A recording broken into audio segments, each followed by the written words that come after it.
Good afternoon. I have the pleasure of introducing our commencement speaker, Dr. David Faigenbaum, class of 2003. David Faigenbaum, MD, MBA, MSc, is an assistant professor of medicine at the University of Pennsylvania. Founding director of the Center of Cytokine Storm Treatment and Laboratory, associate director of patient impact for the Penn Orphan Disease Center, and co-founder and president of the Castleman Disease Collaborative Network. He is also the national best-selling author of Chasing My Cure, A Doctor's Race to Turn Hope into Action, and a patient battling idiopathic multicentric Castleman disease, IMCD. He is in his longest remission ever thanks to a precision treatment that he identified, which had never been used before for IMCD. An authority on cytokine storms and their treatment, Faigenbaum launched the Corona Project in March 2020 to identify and track treatments for COVID-19. Today, Corona is the world's largest database of COVID-19 treatments, including 400 plus medications that have been administered to over 280,000 patients, and it is a go-to resource for FDA, Google Health, and others. One of the youngest individuals ever appointed to the faculty at Penn Medicine, and in the top 1% of youngest awardees of an NIH R01 grant, Dr. Faigenbaum leads over 20 translational research studies, including the Corona Project and a clinical trial of the drug that is saving his own life. He has published scientific papers in high-impact journals such as the New England Journal of Medicine, Journal of Clinical Investigation, and Blood. To advance drug repurposing, he is co-directing an FDA NIH CPATH public-private partnership called the CURE Drug Repurposing Collaboratory, and leading an effort for rare disease repurposing in collaboration with the Chan Zuckerberg Initiative. Dr. Faigenbaum has been profiled in a cover story by the New York Times, as well as by Good Morning America, CNN, Forbes 30 Under 30, and The Today Show. Dr. Faigenbaum earned a BS from Georgetown University, an MSc from the University of Oxford, an MD from the University of Pennsylvania, and topped it off with an MBA from Wharton. And somehow he has the time to be here tonight. So please join me in welcoming Dr. David Faigenbaum.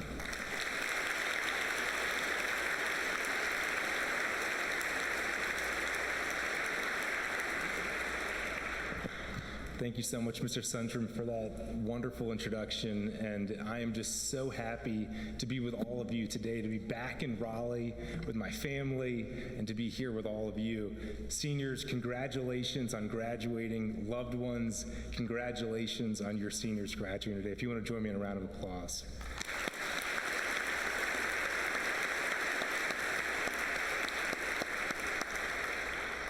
19 years ago, I was sitting in your very seats on my graduation day from Ravenscroft. Our ceremony was in the Finley Center, which I understand from Instagram has now been transformed into what looks more like a Four Seasons resort or a country club than when I was in school, and I promise I'm not bitter. It was an awesome day with my best friend Ben, my dad, my sisters Lisa and Gina, and my mom. We reflected on some of the highs from Ravenscroft, like winning the state championship in football our sophomore year and making fools of ourselves during morning meetings, and lows, like losing the state championship during our junior and senior years. But I really couldn't stop thinking about where I was going next, to Georgetown to continue to play football. A few weeks later, my parents dropped me off at Georgetown's athletic department so I could start training with my team a bit early. When it was time for my parents to leave, just as a group of senior football players were walking by, with my dad rubbing my back, with my mom rubbing my back, my dad turned to my coach and said, "Coach, take care of my baby boy." And at that point, my new teammates burst into laughter, and that inspired the nickname Davy Boy, and quickly ended my dreams of big man on campus status. Thanks so much, Dad. I don't recommend that when you guys get off to college. To avoid further embarrassment, I quickly ushered my parents out of the gym into their car. Just before they left, I noticed that my mom was being really quiet. When I asked her what was wrong, she laughed and said, "What's wrong? You're leaving me at home with your dad all alone. That's what's wrong." My mom and I were best friends, and I know many of the parents in this room can relate with that today. The following week, I received a phone call from my dad. He said, "I need to tell you something. Your mother has brain cancer." And that was it. That was the moment when everything in my life changed. Over the next 15 months, I traveled home every weekend to spend time with my mom. We watched old home videos, we put together albums with tons of pictures from our memories at Ravenscroft, and we got closer than ever. Unfortunately, she passed away shortly thereafter, and I was devastated. A few weeks after her passing, my dad and I were cleaning out her handbag when we came across a newspaper clipping. Preserved with Scotch tape and mounted on a small piece of paper. My mom took this everywhere she went, and now I take it everywhere I go. The clipping was from a quote from Pope John Paul II, and he said, "Dear young people, whether you are believers or not, accept the call to be virtuous. This means being strong within, having a big heart, being rich in the highest sentiments, bold in the truth, courageous in freedom, constant in responsibility, generous in love, invincible in hope." Inspired by those words in my mother's life, I dedicated my life at 19 years old to two things. In her memory, I would create a network for grieving college students, along with my best friend from Ravenscroft, Ben, and I'd name it Ailing Mothers and Fathers, AMF, which were my mom's initials. I would also study to become a doctor, an oncologist, to take on cancer. I wanted revenge. Beyond Ben's support and partnership in creating AMF, I found myself frequently leaning on people and lessons I learned from my time at Ravenscroft. Coach Gannett always pushed me to work harder than I thought was possible and to be my best self on the football field, better than I could even imagine. And as I worked day and night on AMF, I could feel the years of being yelled at or encouraged by Coach Gannett propelling me along. I did fine academically at Ravenscroft, but I wasn't the valedictorian by any means. But remembering Bill Pruden's complete confidence in me and his encouragement to think big, I leaned into the toughest pre-med classes and incorporated AMF as a nonprofit. AMF quickly spread across the country to over 200 college campuses. I'd been so scared to share with my classmates about my mom's passing, how they would react and how they would treat me, but I was amazed by their support. One person from Ravenscroft who later became my ultimate supporter was Caitlin Prezenica. We both went to Ravenscroft at the same time, but we didn't know each other because she was 2 years younger than me. But we instantly connected when we met during college, and we started dating soon thereafter. Like me, you'll face highs and lows during college, but I hope you'll remember the foundation that Ravenscroft has provided, that you don't have to bear the weight of these challenges on your own, and that your new classmates will be there for you just like mine were there for me. And you might just meet your future husband or wife or best friend, or maybe they're already sitting here in this room. After graduation, I went to Oxford for grad school, and then I went to Penn, where I began medical school. And soon your days will be filled with firsts. Your first night in a college dorm, your first day of classes, your first beer ever. And of course, everything in medicine has a first too. Every drug has a first patient, every surgeon has a first surgery, every method has a first try. I remember so well my first patient encounter, my first surgery, and the first baby I delivered. Well, for me, the second baby I delivered really stands out. I was absolutely terrified, and I must have shown it because these young parents-to-be were grilling me about how much experience I had with delivering babies. And I assured them that I had done this before. And then I let them know that it was my second time only after the baby was safely delivered. Just a few weeks after that second baby was delivered, in my third year of med school, everything changed again. I went from training to become a physician to being hospitalized in the very hospital that I'd been treating patients at.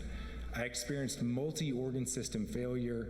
I gained 70 pounds of fluid because my liver and my kidneys had shut down. A retinal hemorrhage made me blind in my left eye, and I went in and out of consciousness while knife-like pain made me want to just give up.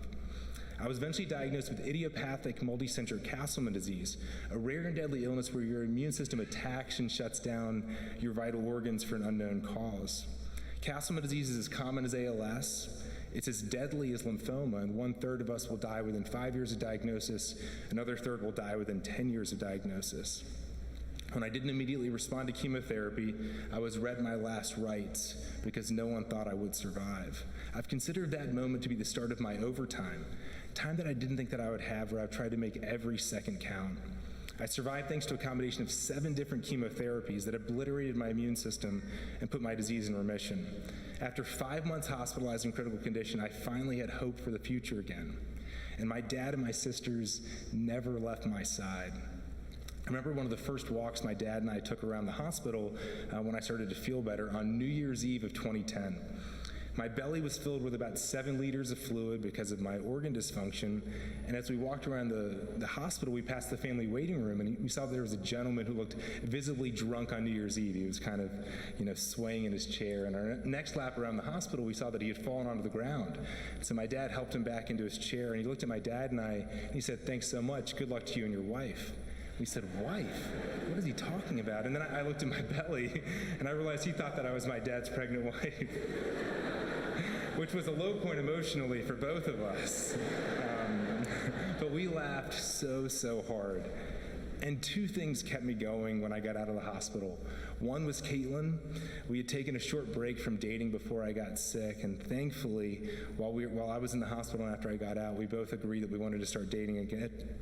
And really being with her and imagining a future with her is what helped me to keep fighting. And the second was an experimental treatment that I was on that I hoped would keep me in remission. So after a year of medical leave, I returned to medical school in my previous path of becoming an oncologist. Then 15 months after leaving the hospital, I relapsed on the only drug in development for my disease, and I learned that there were no more promising leads, and I was completely devastated. But I realized that I could no longer hope that someone somewhere would find a drug for me. That if I wanted to hope for a future, I would need to act. And I promised my family that day that I would dedicate the rest of my life, however long that may be, to trying to find a cure for my disease. At that time, I thought that my decision to stop just hoping and to start acting was in opposition to Pope John Paul's words that had guided me and guided my mom. But I later found that the remainder of his speech that he made that day, he went on to say, "Happiness is achieved through sacrifice. Do not look outside for what is to be found inside. Do not expect from others what you yourselves can or called to be or to do." So I returned to medical school on a mission. I built an international network of over 400 physicians and researchers dedicated to advancing research through the Castleman Disease Collaborative Network, and I began conducting research myself. I quickly learned the field was even worse than I thought. No diagnostic criteria, no treatment guidelines, no idea for how this disease worked, and even worse, no plan for how to figure it out. I knew it was unlikely we'd figure out something that would save my life, but I knew that even if we did figure out what was wrong with my disease, there was no way we could develop a drug from scratch that could save me. Our only chance would be to try to figure out what was wrong and then identify a drug that's already FDA approved that we could maybe repurpose to save my life. And through our collaborative approach, we've made so much progress, developing the first diagnostic criteria and treatment guidelines, discovering the first 2 treatment approaches for the disease in 25 years, and advancing 9 other treatments for Castleman disease and cancer. And while taking weekly chemotherapy to try to keep my disease in remission, I graduated from medical school, got engaged to Caitlin, and started business school at Wharton. And then I relapsed again and nearly died for the 5th time during another month-long hospitalization. Thanks to chemo, I survived just barely, but I knew that I wouldn't make it to May 24th, 2014, our wedding day, unless I found a treatment for myself. But this time was different. I was invincible in hope, and I was taking action. When I got out of the hospital, I performed a series of experiments on my own samples that indicated that a key communication line in the immune system was turned on, a communication line called mTOR, and that maybe it was responsible for my disease. And fortunately, there was a drug that was developed to target that communication line, initially discovered on the island of Rapa Nui back in 1965. It was later approved to prevent kidney transplant rejection, but it had never been considered for my disease. So here I was 50 years later, with data suggesting that it might be effective for my disease, and I started taking sirolimus as the first patient ever with my disease. Today marks 100.68 months that I've been in remission on this drug. And now I say 100.68 months because I know that I can't round up. I don't know how long this drug is going to work for, but I also refuse to round down. I'm so thankful for every fraction of a week, a month, a day, a year. Importantly, this remission's enabled me to marry Caitlin on May 24, 2014. We had our first child 4 years ago, Amelia, with the initials AMF after my mom, and our second child, baby David, 7 months ago. And of course, I made sure that the doctors had delivered more than 2 children when we delivered our children. It really feels like such a dream, especially when I think back to where I was and when I wanted to just give up. Also importantly, we've given this treatment to other patients and it's saving their lives as well. But it hasn't saved everyone, so we still continue to fight with everything we've got to find more treatments for more patients so that every patient with a diagnosis of this disease has a solution. And I'm also on a mission to try to find more drugs that can be repurposed similar to the way that sirolimus has been repurposed to save my life. So I'd like to close with 5 lessons from my journey that I hope you'll take with you as you go to college and beyond. The first, we're all in overtime. I wish that I'd never had my last rites read to me, but it has given me an appreciation of life that I never had before. In many ways, COVID has reminded all of us just how fragile life can be and how we are all in overtime. But I encourage all of you to push from the fear and paralysis towards clarity of purpose and action.